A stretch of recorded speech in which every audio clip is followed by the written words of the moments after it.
Mr. Abyss presents starring the crazy goblin from the forest, the poor victims, the slow police.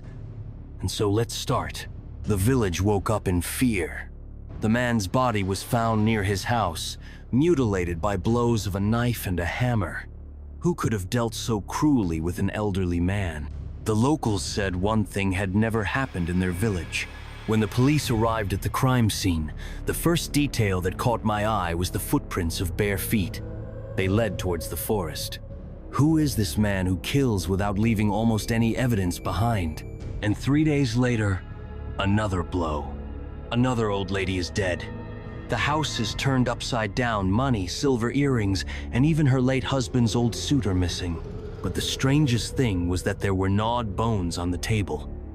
Did the killer have dinner like that? The villagers did not go outside. Doors began to lock. Windows began to be boarded up. No one knew who the maniac would choose next. But then, a witness appeared. He saw a strange man climbing over a fence. He was wearing a suit, put on his naked body. The police urgently drew up a sketch and sent it on the news. A few days later, the operatives found a hut in the forest. Inside, the dead man's belongings, scraps of clothing, old newspapers. It was a killer's lair. But who is he?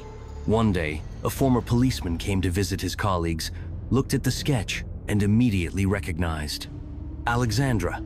He had recently been released from a penal colony where he had been convicted of a brutal murder. Alexander's story began in 1982. His mother drank.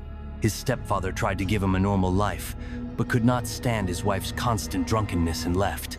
As a child, Alexander took care of his sisters, stealing food to feed them.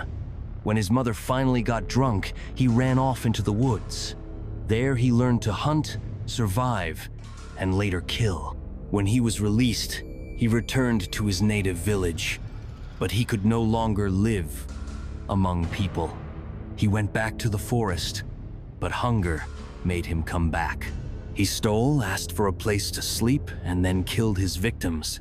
The police chased him through the woods like a wild animal, but he disappeared into the thicket. Once he was found in a chicken coop, hungry and scared. The landlady screamed, but he ran away. Another time he was spotted in the house. The woman managed to slam the door when he rushed at her. She recognized him as a sketch of the criminal and called the police. But in the end, the ring closed around him.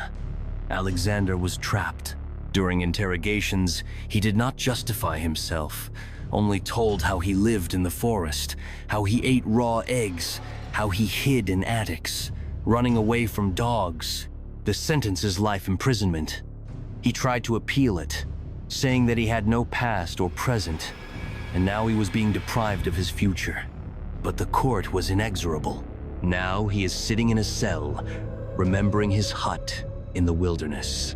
Perhaps he even misses the days when he was the goblin, the master of the forest and the nightmare of the whole neighborhood. Write your opinion in the comments. There are even more stories waiting for you.